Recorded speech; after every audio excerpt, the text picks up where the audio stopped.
ओम शांती. मानवी जीवनामध्ये अनेक गुण आणि शक्तींचा आविष्कार असणं यालाच सफल जीवन, योगी जीवन, आदर्श जीवन म्हटलं गेलेलं आहे. कित्येक गुण आहेत, जवळजवळ 36 गुण देवतांचे सांगितले जातात. त्यापैकी अत्यंत महत्त्वाचा गुण आणि अत्यंत महत्त्वाची शक्ती जर कोणती असेल तर ती आहे निर्भयतेची शक्ती. आज या शक्तीबद्दल आपण जाणून घेऊया आणि थोडंसं आपण अवलोकन करूया, सिंहावलोकन करूया, अंतर्मुखी होऊया आणि पाहूया आपल्यामध्ये या गुणाचा किती टक्के आविष्कार झालेला आहे, किती टक्के प्रगती झालेली आहे, आपण ही शक्ती किती वापरतो. निर्भय या शब्दामध्येच आहे, ज्याला भय नाही आहे. मग कोणत्या प्रकारचं भय? भय हे काय आहे? गुण आहे की आपली कमजोरी आहे? डेफिनेटली कमजोरी आहे, आपला विकनेस आहे. आपणास माहित आहे की ज्या ज्या गोष्टींची भीती वाटते आपल्याला त्या त्या ठिकाणी आपण दुबळे बनतो, कमजोर बनतो. परंतु मनुष्याचं जीवन जर सफल करायचं असेल तर आपल्याला निर्भय होणं, हिंमतवालं बनणं अतिशय गरजेचं आहे. भीती हा काय प्रकार आहे? आपण म्हणतो काम, क्रोध, लोभ, मोह, अहंकार, ईर्ष्या, द्वेष, भय, चिंता, षड्विगुणांच्या मध्ये या भयाला स्थान देण्यात आलेलं आहे. तर भीती पाठीमागे ब्रह्मराक्षस असं म्हटलं जातं. जो घाबरतो त्याच्या पाठीमागे राक्षस आहे असं म्हणतात. कर नाही त्याला डर कशाला असंही बोललं जातं. अनेक म्हणी आपल्या मराठी भाषेमध्ये आहेत. मग आता ही भीती काय आहे? तर ज्या नकारात्मक विचाराने आपल्या शरीराचं, आपल्या मनाचं, समाजाचं, आपल्या संसाराचं सुद्धा नुकसान होतं, ते नकारात्मक विचार, ती वृत्ती नकारात्मक, अर्थातच ही भीती आहे. आज आपण बघूया की या भीतीचे अनेक प्रकार आहेत. कोणाला आंतरिक भीती आणि बाह्य भीती जर पाहिली, आंतरिक भीती अर्थात एक अनामिक भीती असते की आता माझं कसं होणार, काय होणार. बाह्य भीती म्हणजे बाहेरून येणारे जे काही प्रॉब्लेम्स आहेत त्यांना वाटणारी भीती. मग कशा कशाची भीती वाटते? पहिली गोष्ट आपल्याला मृत्यूचं भय वाटतं. मृत्यूचं भय, मी मेले तर काय होईल, माझ्या मृत्यूनंतर माझ्या घरादाराचं काय होईल. मृत्यू कुणीही मरायला सहजासहजी तयार होत नाही. आर्ट ऑफ लिव्हिंग तर आपण सगळेच जण ऐकतो, बट आर्ट ऑफ डाईंग मात्र माहिती नाही आपल्याला. आणि हे जाणून घेण्याची पण आपण कधी प्रयत्न पण करणार नाही आहोत. परंतु मृत्यूनंतर काय आहे, मृत्यू काय प्रकार आहे, याचं सुद्धा आपल्याला ज्ञान असणं गरजेचं आहे. त्यानंतर आणखी भीती वाटते आपल्याला पंचमहाभूतांची. पृथ्वी, आग, तेज, वायू आणि आकाश ही पंचमहाभूत ज्या वेळेला असंतुलित होतात त्यावेळेला जे उपद्रव संपूर्ण सृष्टीमध्ये करतात त्या उपद्रवांना घाबरतो आपण. जसं भूकंप आहे, महापूर आहे, त्याचबरोबर अग्नी आहे, ज्वालामुखीचा उद्रेक आहे, तुफान आहे, सायक्लॉन आहे, आकाशामधून कडाडणाऱ्या विजा आणि येणारे अनेक प्रॉब्लेम्स, याची भीती वाटते. काहींना व्यक्तीची भीती वाटते. इतका व्यक्ती रागीट आणि क्रोधी असतो की त्याला पुढे काय बोलायचं हेच आपल्याला समजत नाही. आणि मग आपण म्हणतो नाही ती व्यक्ती स्ट्रिक्ट आहे ना, मला त्याच्या पुढे जायला भीती वाटते. किंवा काही अशी ॲनिमल्स आहेत, जसं स्नेक आहे, विंचू आहे, किंवा खतरनाक जानवर आहे की त्यांना बघितल्यानंतर आपल्या पोटामध्ये गोळा येतो एक प्रकारे. तर ही भीती काय आहे, कशामुळे भीती निर्माण होते पाहूया आपण. लहान मूल आहे, अगदी ते सापाशी पण खेळायला जातं, अग्नीशी खेळायला जातं, कारण त्याला अज्ञान आहे, त्याला माहीतच नाही काय खतरा आहे का याच्यामध्ये. ते निश्चिंत असतं, मला काहीच होणार नाही. परंतु जसजसे आपण मोठे होत जातो तसतसं आपल्या बॉडी कॉन्शियसनेस वाढत जातो. And due to the lack of knowledge, arrogance किंवा फिअर क्रिएट व्हायला सुरुवात होतो. आपल्या शरीराची काय रचना होते, थोडे अनाटॉमिकली, फिजिओलॉजिकली आपण जर चेंजेस बघितले तर आपल्या शरीरामध्ये पहिली गोष्ट आहे की आपल्या मेंदूच्या जवळ असणारा हायपोथॅलॅमस आणि पिट्युटरी ग्लॅंड, ज्याला आपण पीयूषिका ग्रंथी म्हणतो. Pituitary gland is the mother of all glands. आपल्या शरीरामध्ये जेवढ्या काही अंतःस्रावी ग्रंथी आहेत त्यांची ती मदर आहे, आई आहे. But pituitary gland is controlled by hypothalamus. आणि हायपोथॅलॅमस मध्ये जर उपरनीची काही गोष्टी होत गेल्या तर त्याच्यामुळे पीयूषिका ग्रंथीच्या मध्ये असणारे जे स्त्राव आहेत ते वर खाली व्हायला लागतात, अप अँड डाऊन व्हायला लागतात, आणि त्याचा परिणाम बाकीच्या ग्रंथींवरती होतो आणि अनेक रोग निर्माण होतात. परंतु आपल्याला हे माहिती आहे का की हायपोथॅलॅमसला सुद्धा कंट्रोल करणारा कोणीतरी आहे. आणि भीती घालवण्यासाठी, निर्भय होण्यासाठी पहिलं जर सोल्युशन कोणतं असेल तर ते आहे I should know myself, who am I. I am not this body. This body is my costume. This body is my vehicle which is using me. मी ते यूज करायला लागलेली आहे हे कॉस्ट्यूम. मग मी कोण आहे? I am star, point of light. In between two eyebrows, त्या फोरहेड मध्ये मी राहणार एक स्टार आहे. I am sparking light. आणि मी कशी आहे? अजर, अमर, अविनाशी आहे. मला भय नाही, मला मृत्यूच नाही आहे. मृत्यू म्हणजे काय आहे? Exchange of dress and address. Dress change होतो, it may be male or female. आणि ऍड्रेस, आता इंडियन आहे, नंतर कुठल्या आणि दुसऱ्या देशामध्ये जन्म झाला आणि कुठल्या धर्मामध्ये जन्म झाला वगैरे वगैरे. परंतु मी आत्मा आहे. आत्मज्ञान ज्याच्याकडे आहे, सखोल ज्ञान ज्याला आहे, ती व्यक्ती कधी घाबरणार नाही. कारण जेव्हा शरीराला अपायकारक काही गोष्टी होतील त्याला आपल्याला नाहक अशी भीती वाटायला लागते. नाही, आपल्या शरीराला काही इजा होता कामा नये. द हार्मफुल इफेक्ट्स आपल्या बॉडीवरती, आपल्या माइंडवरती जे क्रिएट करतात ती आहे परिस्थिती, म्हणजेच भय. तर आता या भयामुळे आपल्या शरीरावरती काय परिणाम होतात बघूया.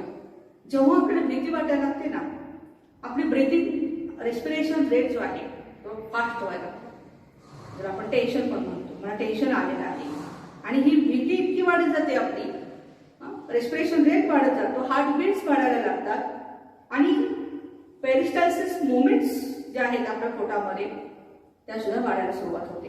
आणि मग काही लोकांना टॉयलेटला येणं किंवा वॉशरूमला जाणं, काही लोकांना युरिनरी ब्लॅडर एवढं फुल होतंय की घाबरून ते तिथंच युरिन पास करायला लागतात. दरदरून घाम येणं, स्वेटिंग होणं, काही लोकांना हेडेक व्हायला लागतो, काही लोकांचे टाइम्स हातापायानं थरथर असे कंप यायला सुरुवात होतात. तर अशा अनेक प्रकारांनी आपल्या बॉडीवरती इफेक्ट होतो. डायबेटीज आहे, त्याच्याबरोबर ब्लड प्रेशर आलं, हायपरटेन्शन आलं, कॅन्सर सारखे रोग आहेत due to the imbalance of the hormones. आणि मग याच्यामुळे आपली इम्युनिटी पॉवर काय होते? डाऊन होत जाते. तर आज आपल्याला हे समजून घ्यावं लागेल की मी आत्मा आहे. एक गीत पण तुम्ही ऐकलं असेल, सर्वशक्तिवान की हम संतान है. आम्ही संतान आहोत परमात्म्याची, जो सर्वशक्तिवान आहे. मग त्याची मी जर शक्तिशाली आत्मा आहे तर मला घाबरायचं काही कारण आहे? तर पहिली गोष्ट अज्ञान एखाद्या गोष्टीचं किंवा एखाद्या कार्याची अनुभूती नसणं. आता ड्रायव्हिंग मला माहिती नाही कसं करायचं ड्रायव्हिंग, ते आउट मला माहिती नाही आहे, पण मी घाबरायला लागलेली आहे due to the lack of self confidence. माझ्यावरचा सेल्फ कॉन्फिडन्स माझा कमी होत निघाला आणि त्याच्यामध्ये न्यूनगंड यायला लागतो, ज्याला आपण इन्फेरियर कॉम्प्लेक्स म्हणतो की मी काही करू शकत नाही, माझ्यात काही दम नाही, नापासच होणार, माझं काही खरं नाही आहे, माझं आयुष्य असंच वाया जाणार, मी असंच आहे बघा, माझं काहीच खरं नाही आहे पहा. हे जे शब्द येतात ना, हे निगेटिव्हिटीमुळे या लागतात, भीतीमुळे या लागतात, स्वतःवरती कॉन्फिडन्स लूज व्हायला लागतो आणि अनेक रोग निर्माण होतात. आज आपण पाहतोय की मार्च पासून लॉकडाऊन चालू आहे, सर्वत्र कोरोनाची भीती निर्माण झालेली आहे. परवाच सांगली जिल्ह्याचे किंवा महाराष्ट्राचे आपल्या मंत्री आदरणीय जयंत पाटील साहेब म्हटले होते की सांगलीमध्ये जेवढे काही मृत्यू झालेले आहेत तर ते हार्ट अटॅकने जास्त झालेले आहेत, कोरोनाने कमी झालेले आहेत. मान्य आहे आपल्याला की कोरोना जीव घेणा आहे किंवा व्हायरल इन्फेक्शन आहे, एपिडेमिक आहे, महामारीच्या रूपामध्ये आहे. परंतु जेवढा आपण घाबरतो ना तेवढा त्याचा इफेक्ट आपल्या हायपोथॅलॅमस वरती होतो, त्यानंतर पिट्युटरी ग्लँड वरती होतो आणि ऑल ओव्हर ग्लँड्स वरती आपली इम्युनिटी पॉवर. मग तुम्ही किती पण चांगलं चांगलं खाण्याचा प्रयत्न करा, काही करायचं, व्यायाम करा, अमुक करा, पण बेसिक जे आहे ना मन आपलं ते स्ट्रॉंग होणं गरजेचं आहे. आणि राजयोगा मेडिटेशन आपण जेव्हा करत जातो त्यावेळेला परमात्म्याची महावाक्य ऐकत ऐकत ज्ञानाचं स्मरण करत करत आत्मा एवढी शक्तिशाली होते की तिची भीती निघून जाते. मला स्वतःलाच पाण्याची भीती वाटत होती. पाण्याच्या जवळ, नदीजवळ गेलं, महासागराजवळ गेलं की मला वाटायचं की आता मी मरणार. परंतु मी नंतर त्या पंचमहाभूतांना योगदान द्यायला सुरुवात केली. हे खूप चांगले आहे, ही तत्व खूप चांगली आहे, देण्यासाठी त्यांचा जन्म आहे. मला ते काहीही इजा पोहोचू शकत नाही आणि इजा झाली तर ती शरीराला होईल. मित्र आत्मा आहे, मला काहीच होणार नाही. आणि या विचाराने माझी ती भीती निघून गेली. मृत्यू माहिती आहे, जन्म आहे तर मृत्यू अटळ आहे, हे ऍक्सेप्ट केलं पाहिजे आपण. तर भीती घालवण्यासाठी म्हटलं गेलेलं आहे, जो डर गया वो मर गया. खुद को कर तू बुलंद इतना कि हर तकदीर के पहले खुदा बंदे से खुद पूछे बता तेरी रजा क्या है. इतके आत्मबल, इतकं मनोबल आपलं आपण शक्तिशाली ठेवूया की आहे करोना आलाय ते आलाय, आपल्याला फेस करायचे की येस डेफिनेटली आपण जितकी पथ्य पाळतोय तेवढं पाळायचं पण आहे. पण suppose by chance positive test आली तर लगेच मला भीतीनं मी खाली ब्लड प्रेशर माझं डाऊन होणं किंवा अप होणं, हाय होणं नाही. I have to accept that situation. Doctor आलीनं भेटूया आपण. A for accept, L for listen. तो प्रॉब्लेम काय सांगायला लागलाय मला, I should listen. And I for introspect, अंतर्मुख होऊन मला चेंज करावा लागेल. पहिली गोष्ट, आजपासून आपल्याला कुठल्याही प्रकारे कुठलाही रोग असू दे, कुठलीही बिमारी असू दे, घाबरायचं नाही आहे. डट के सामना करना है उसका. स्वामी विवेकानंद काशी विश्वेश्वरला गेले होते, दर्शन घेतलं आणि त्यांच्या लक्षात आले की पाठीमागून 4-5 मंकीज, माकड त्यांचा पाठलाग करायला लागलेला आहे. त्यांच्या लक्षात येईना का पाठलाग करतायत. त्यांनी पळायला सुरुवात केली घाबरून. तर पाठीमागून माकडाने सुद्धा पळायला सुरुवात केली आणि त्याच वेळेला रस्त्याच्या दुतर्फा असणाऱ्या लोकांच्या पैकी एक व्यक्ती जोरात ओरडली, oh Vivekananda, don't run, stop there. आणि त्या ठिकाणी ते थांबले आणि ही पोस्ट तुम्ही पाहिली असेल विवेकानंदांची, ते घेऊन ती उभं राहिली. काय करायचे ते करा, मी आता तुमचाच. माकडांनी पण तसंच सेम ऍक्शन केली आणि निघून गेली. झालं होतं काय, एकमेव स्वामी विवेकानंद जे असे विचारवंत होते आपल्या देशामध्ये की जे जिथे जिथे जायचे त्या त्या ठिकाणी छान छान स्लोगन असतील, सुविचार असतील ते लिहून घ्यायचे. आणि ते पेपर वगैरे त्यांनी त्यांच्या खिशामध्ये ठेवलेले होते. एक पेपर बाहेर आलेला होता. माकडांना वाटलं याच्यामध्ये आता खाऊ काहीतरी असणार आणि या उद्देशाने माकडं त्यांना फॉलो करत होते. त्यावेळेला त्यांनी एक संदेश दिलेला आहे की मी अतिशय आलाईपणे घाबरलो होतो तेव्हा, पण त्या प्रॉब्लेम मध्ये मी हे शिकलो, face it, fight it and finish it. Face it, fight it and finish it. हिम्मत दे मर्दा, तो मदत दे खुदा. जर मी हिमतीनं एक पाऊल पुढे टाकलं, निर्भय होऊन एक पाऊल पुढे टाकलं, तर हजारो नव्हे लाखो गुणांनी परमेश्वर मला मदत करायला तयार आहे. लोक मला काय म्हणतील, हे काय म्हणतील, ते काय म्हणतील. आपण ग्लानीला घाबरतो, कुणी निंदा करतं आपली तेव्हा आपण घाबरतो, कशाला ऐकून घ्यायचं यांचं असं बोलतो आपण.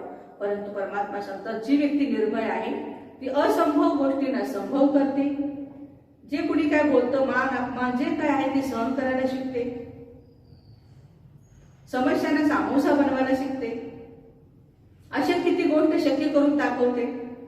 आणि म्हणून दुर्गा मातेची सवारी जी आहे ती शेरवर दाखवलेली आहे, कारण निर्भय आहे.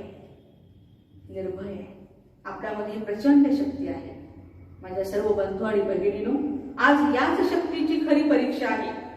करोनाच्या कालावधीमध्ये, लॉकडाऊनच्या कालावधीमध्ये आपल्याला वाटेल नाही आता माझं कामधंदा संपलं, मला आता काहीच पुढे पर्याय नाही आहे, माझे पुढे कसं होणार.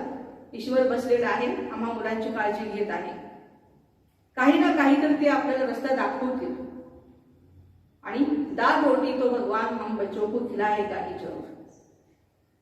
त्यामुळं भविष्यामध्ये कसं होईल माझं काळजी नको आहे आपल्याला.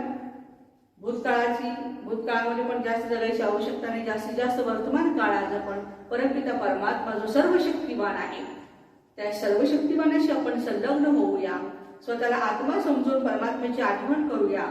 The loveful link of a soul with a supreme soul is nothing but Rajyoga meditation. आणि हे मेडिटेशन आपण जेवढं करत जातो तेवढी आत्मबल वाढत जातं. एकटे जरी आपण कुठे जगाच्या पाठीवर गेलो ना तरी भीती वाटत नाही आहे. तर सर्वशक्तिवान आणि त्याचे चांगले संस्कार त्याचे विचार माझ्या बरोबर आहेत तर भीती हा प्रकारच आपल्या जीवनातून निघून जातो. आणि म्हणून आज सर्व बंधू भगिनींना एवढीच मी रिक्वेस्ट करते की यूट्यूबवरती किंवा सोशल मीडियावरती ज्या ज्या ठिकाणी तुम्हाला ब्रह्माकुमारीचे लेक्चर्स ऐकायला मिळतील जरूर ऐका. आणि 7 days कोर्स अवश्य करा, ज्याच्या आधारे आज हे ब्रह्माकुमारी विद्यालयामध्ये आज आम्ही सर्व भगिनी माता भगिनी असून सुद्धा हे विद्यालय रन करण्यासाठी निमित्त आहोत. याला एकच कारण आहे, परमात्म्याने आम्हाला निर्भय बनवलेला आहे, भीती नाही ठेवली. एकच आम्हाला पाठ पक्का करवला, आप सर्व शक्तिवान, मास्टर सर्व शक्तिवान हो. आणि म्हणून पुन्हा एकदा तुम्हा सर्वांनाच विशेष भविष्यातील जीवन आपलं आनंदी सुखी आणि समृद्ध जाऊ ही छान या ठिकाणी मी माझ्या वतीनं शुभेच्छा व्यक्त करते. तुम्ही निर्भय आहातच. तुम्हाला वाटत असेल अरे पाप कर्म करताना भीती कशाला पाहिजे, तिथं घाबरूया आपण. पण पुण्यकर्म करताना मात्र भरपूर आपण निर्भय होऊन पुण्यकर्म करूया.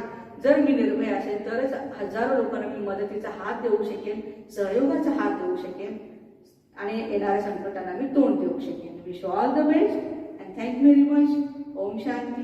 मी डॉक्टर वैशालीबेन, तासगाव सेंटर, सांगली जिल्हा. ओम शांती.